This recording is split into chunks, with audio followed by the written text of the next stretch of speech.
The House of Mirth by Edith Wharton. Book 2, Chapter 7. The light projected on the situation by Mrs. Fisher had the cheerless distinctness of a winter dawn. It outlined the facts with a cold precision unmodified by shade or colour, and refracted, as it were, from the blank walls of the surrounding limitations. She had opened windows from which no sky was ever visible. But the idealist subdued to vulgar necessities must employ vulgar minds to draw the inference to which he cannot stoop, and it was easier for Lily to let Mrs. Fisher formulate her case than to put it plainly to herself. Once confronted with it, however, she went the full length of its consequences, and these had never been more clearly present to her than when, the next afternoon, she set out for a walk with Rosedale. It was one of those still November days when the air is haunted with the light of summer, and something in the lines of the landscape, and in the golden haze which bathed them, recalled to Miss Barth the September afternoon when she had climbed the slopes of Bellamont with Selden. The importunate memory was kept before her by its ironic contrast to her present situation, since her walk with Selden had represented an irresistible flight from just such a climax as the present excursion was designed to bring about. But other memories importuned her also, the recollection of similar situations, as skilfully led up to, but through some malice of fortune, or her own unsteadiness of purpose, always failing of the intended result. Well, her purpose was steady enough now. She saw that the whole weary work of rehabilitation must begin again, and against far greater odds, if Bertha Dorset should succeed in breaking up her friendship with the Gormers, and her longing for shelter and security was intensified by the passionate desire to triumph over Bertha, as only wealth and predominance could triumph over her. As the wife of Rosedale, the Rosedale she felt it in her power to create, she would at least present an invulnerable front to her enemy. She had to draw upon this thought, as upon some fiery stimulant, to keep up her part in the scene toward which Rosedale was too frankly tending. As she walked beside him, shrinking in every nerve from the way in which his look and tone made free of her, yet telling herself that this momentary endurance of his mood was the price she must pay for her ultimate power over him, she tried to calculate the exact point at which concession must turn to resistance, and the price he would have to pay be made equally clear to him.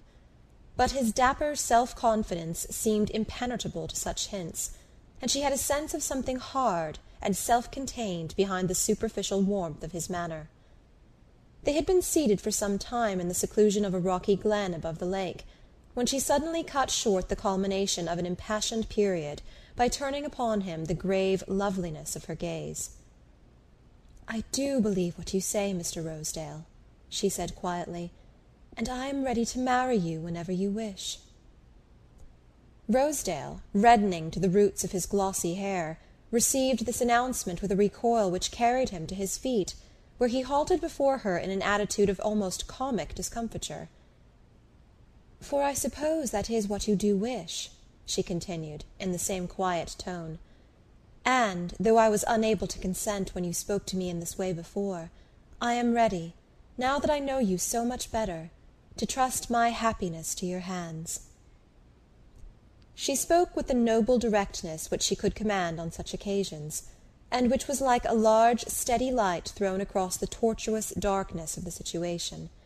In its inconvenient brightness Rosedale seemed to waver a moment, as though conscious that every avenue of escape was unpleasantly illuminated. Then he gave a short laugh, and drew out a gold cigarette-case, in which, with plump jewelled fingers, he groped for a gold-tipped cigarette. Selecting one, he paused to contemplate it a moment before saying, "My dear Miss Lily, I'm sorry if there's been any little misapprehension between us, but you made me feel my suit was so hopeless that I had really no intention of renewing it." Lily's blood tingled with the grossness of the rebuff, but she checked the first leap of her anger, and said in a tone of gentle dignity, "I have no one but myself to blame if I gave you the impression that my decision was final."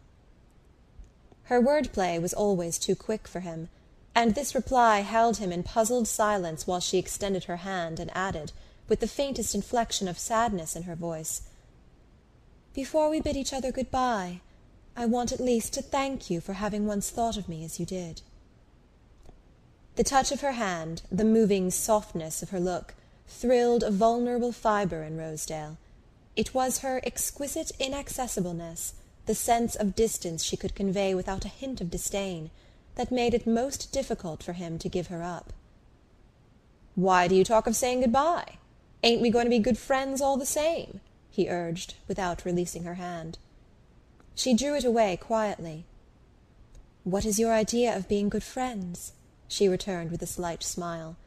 "Making love to me without asking me to marry you?" Rosedale laughed with a recovered sense of ease. "Well, that's about the size of it, I suppose. I can't help making love to you. I don't see how any man could. But I don't mean to ask you to marry me as long as I can keep out of it." She continued to smile. "I like your frankness, but I am afraid our friendship can hardly continue on those terms."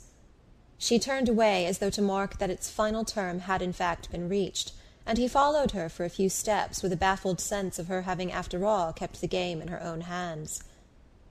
"Miss Lily," he began impulsively, but she walked on without seeming to hear him. He overtook her in a few quick strides, and laid an entreating hand on her arm. "Miss Lily, don't hurry away like that. You're beastly hard on a fellow. But if you don't mind speaking the truth, I don't see why you shouldn't allow me to do the same."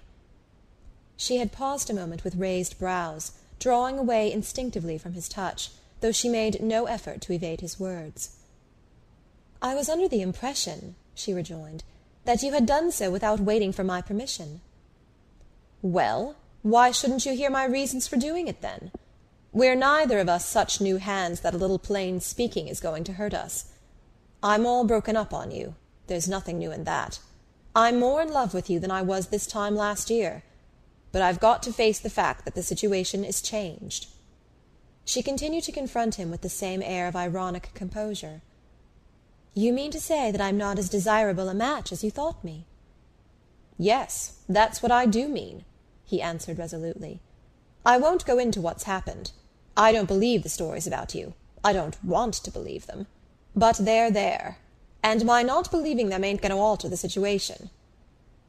She flushed to her temples, but the extremity of her need checked the retort on her lip, and she continued to face him composedly.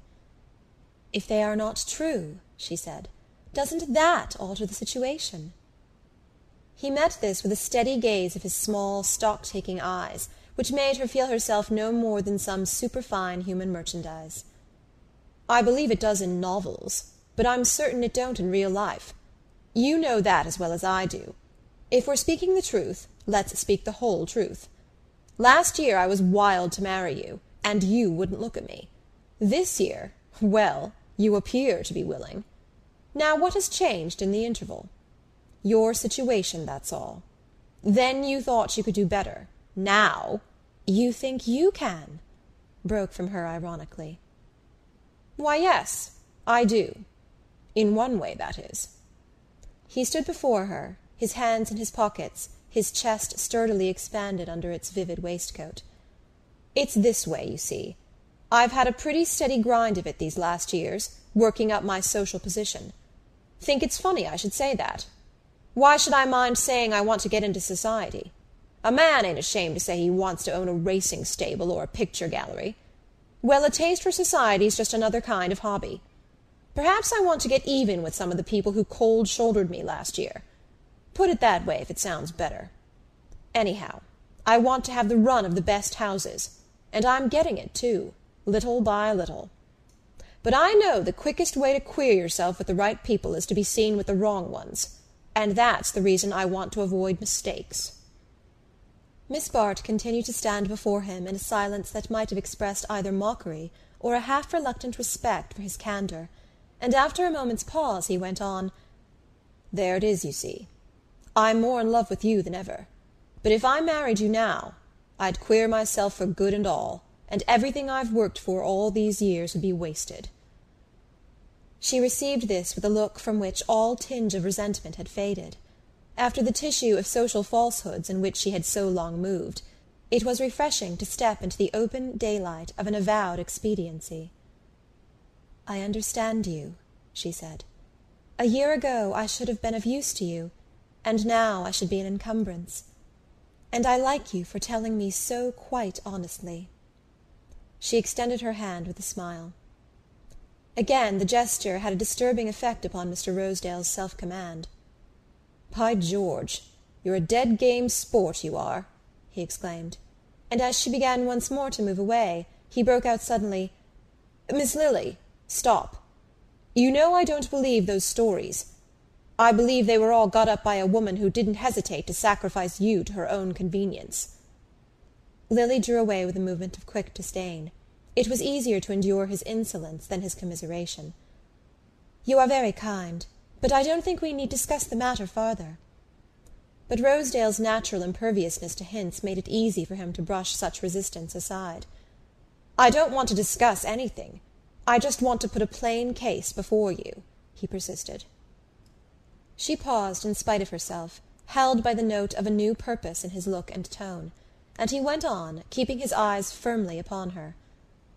"The wonder to me is that you've waited so long to get square with that woman, when you've had the power in your hands." She continued silent under the rush of astonishment that his words produced, and he moved a step closer to ask with low-toned directness, "Why don't you use those letters of hers you bought last year?" Lily stood speechless under the shock of the interrogation. In the words preceding it she had conjectured at most an allusion to her supposed influence over George Dorset, nor did the astonishing indelicacy of the reference diminish the likelihood of Rosedale's resorting to it. But now she saw how far short of the mark she had fallen, and the surprise of learning that he had discovered the secret of the letters left her, for the moment, unconscious of the special use to which he was in the act of putting his knowledge. Her temporary loss of self-possession gave him time to press his point, and he went on quickly, as though to secure completer control of the situation. "You see, I know where you stand. I know how completely she's in your power. That sounds like stage talk, don't it?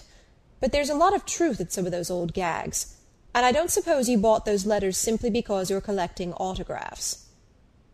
She continued to look at him with a deepening bewilderment. Her only clear impression resolved itself into a scared sense of his power. "You're wondering how I found out about 'em?" he went on, answering her look with a note of conscious pride. "Perhaps you've forgotten that I'm the owner of the Benedick. But never mind about that now. Getting on to things is a mighty useful accomplishment in business. And I've simply extended it to my private affairs. For this is partly my affair, you see. At least it depends on you to make it so. Let's look the situation straight in the eye. Mrs. Dorset, for reasons we needn't go into, did you a beastly bad turn last spring. Everybody knows what Mrs. Dorset is, and her best friends wouldn't believe her on oath where their own interests were concerned. But as long as they're out of the row, it's much easier to follow her lead than to set themselves against it, and you've simply been sacrificed to their laziness and selfishness. Isn't that a pretty fair statement of the case? Well, some people say you've got the neatest kind of an answer in your hands, that George Dorset would marry you tomorrow if you'd tell him all you know, and give him the chance to show the lady the door. I dare say he would, but you don't seem to care for that particular form of getting even, and taking a purely business view of the question, I think you're right. In a deal like that, nobody comes out with perfectly clean hands, and the only way for you to start fresh is to get Bertha Dorset to back you up, instead of trying to fight her." He paused long enough to draw breath, but not to give her time for the expression of her gathering resistance, and as he pressed on, expounding and elucidating his idea with the directness of the man who has no doubts of his cause, she found the indignation gradually freezing on her lip, found herself held fast in the grasp of his argument by the mere cold strength of its presentation. There was no time now to wonder how he had heard of her obtaining the letters. All her world was dark outside the monstrous glare of his scheme for using them. And it was not, after the first moment, the horror of the idea that held her spellbound, subdued to his will. It was rather its subtle affinity to her inmost cravings. He would marry her tomorrow if she could regain Bertha Dorset's friendship, and to induce the open resumption of that friendship, and the tacit retraction of all that had caused its withdrawal, she had only to put to the lady the latent menace contained in the packet so miraculously delivered into her hands, Lily saw in a flash the advantage of this course over that which poor Dorset had pressed upon her. The other plan depended for its success on the infliction of an open injury, while this reduced the transaction to a private understanding, of which no third person need have the remotest hint. Put by Rosedale in terms of business-like give and take, this understanding took on the harmless air of a mutual accommodation, like a transfer of property or a revision of boundary lines. It certainly simplified life to view it as a perpetual adjustment, a play of party politics, in which every concession had its recognized equivalent. Lily's tired mind was fascinated by this escape from fluctuating ethical estimates into a region of concrete weights and measures. Rosedale, as she listened, seemed to read in her silence not only a gradual acquiescence in his plan, but a dangerously far-reaching perception of the chances it offered. For as she continued to stand before him without speaking, he broke out, with a quick return upon himself. "You see how simple it is, don't you? Well, don't be carried away by the idea that it's too simple. It isn't exactly as if you'd started in with a clean bill of health. Now we're talking, let's call things by their right names, and clear the whole business up. You know well enough that Bertha Dorset couldn't have touched you if there hadn't been, well, questions asked before, little points of interrogation, eh? Bound to happen to a good-looking girl with stingy relatives, I suppose. Anyhow, they did happen, and she found the ground prepared for her. Do you see where I'm coming out? You don't want these little questions cropping up again. It's one thing to get Bertha Dorset into line, but what you want is to keep her there. You can frighten her fast enough, but how are you going to keep her frightened? By showing her that you're as powerful as she is. All the letters in the world won't do that for you as you are now, but with a big backing behind you, you'll keep her just where you want her to be. That's my share in the business. That's what I'm offering you. You can't put the thing through without me. Don't run away with any idea that you can. In 6 months you'd be back again among your old worries, or worse ones. And here I am, ready to lift you out of 'em tomorrow if you say so. Do you say so, Miss Lily?" he added, moving suddenly nearer. The words, and the movement which accompanied them, combined to startle Lily out of the state of tranced subservience into which she had insensibly slipped. Light comes in devious ways to the groping consciousness, and it came to her now through the disgusted perception that her would-be accomplice assumed, as a matter of course, the likelihood of her distrusting him, and perhaps trying to cheat him of his share of the spoils. This glimpse of his inner mind seemed to present the whole transaction in a new aspect, and she saw that the essential baseness of the act lay in its freedom from risk. She drew back with a quick gesture of rejection, saying, in a voice that was a surprise to her own ears, "You are mistaken, quite mistaken, both in the facts and in what you infer from them." Rosedale stared a moment, puzzled by her sudden dash in a direction so different from that toward which she had appeared to be letting him guide her. "Now what on earth does that mean? I thought we understood each other," he exclaimed, and to her murmur of, "Ah, we do now," he retorted with a sudden burst of violence. "I suppose it's because the letters are to him, then? Well, I'll be damned if I see what thanks you've got from him." End of chapter 7.